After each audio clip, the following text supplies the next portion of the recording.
చంద్రగిరి తాలూకా రంగంపేటలో పశువుల పండుగ ర్యాలీని ఘనంగా నిర్వహించారు. జూనియర్ ఎన్టీఆర్ అభిమానులు దేవరా కటౌట్లతో ర్యాలీ తీస్తే మంచు మనోజ్ ఆ ప్రొసెషన్ ని లీడ్ చేశారు. డ్రమ్ములపై పెట్రోల్ పోసి కొడుతూ ప్రమాదకర స్టంట్లు చేసిన ఈ ఈవెంట్లో పశువుల పండుగ కల్చర్ను ప్రమోట్ చేస్తూ మంచు మనోజ్ పాల్గొన్నారు.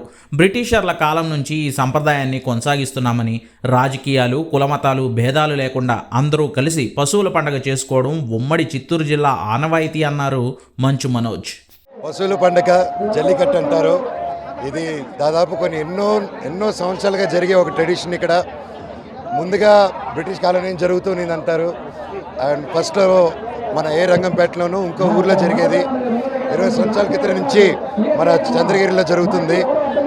అండ్ తమిళనాడులో జరిగేది చాలా డేంజర్గా ఉంటుంది. కాకపోతే ఇక్కడ జరిగేది అంత డేంజర్గా కాదు, కొంచెం సాఫ్ట్వేర్ వర్షను.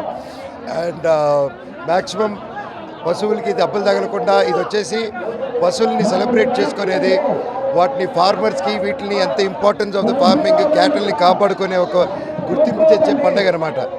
అండ్ అది మన చంద్రగిరిలో జరగడం చాలా హ్యాపీగా ఉంది.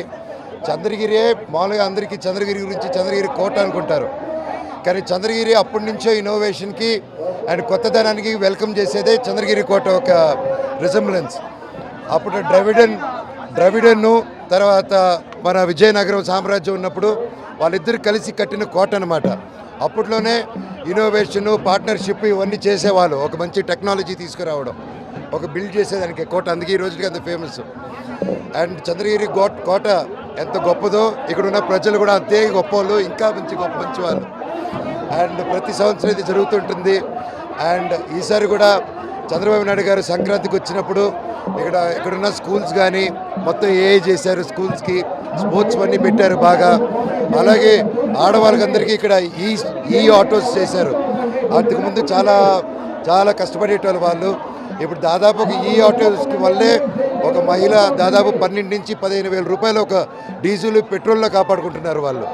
అండ్ ఇలాంటివి అభివృద్ధులు ఎన్నో జరుగుతున్నాయి. అండ్ ఇక్కడ కూడా చాలా ఫ్యాక్టరీస్, చాలా ఇన్నోవేషన్ రాబోతుంది చంద్రగిరి చుట్టుపక్కల. అండ్ చంద్రగిరిలో ఉన్నంత యూత్ చాలా యూత్ ఉన్నారు. చుట్టుపక్కల అంత యూత్ లేదు. ఈరోజు బయటికి వెళ్ళి పనిచేసే వాళ్ళే కాకుండా చంద్రగిరి వదలకుండా ఈ చుట్టుపక్కల ప్రాంతాల్లో ఇంకా యూత్ ఇక్కడే పనిచేసుకుంటున్నారు. వాళ్ళకి మంచి ఫెసిలిటీసు అన్నీ త్వరలోనే వస్తున్నాయి. అండ్ ఈ ప్రాంతం ఇంకా గొప్ప అభివృద్ధి చెందుతుందని గట్టి నమ్మకంగా ఉంది. అండ్ పండగకి ప్రతి ఒక్కరికి శుభాకాంక్షలు.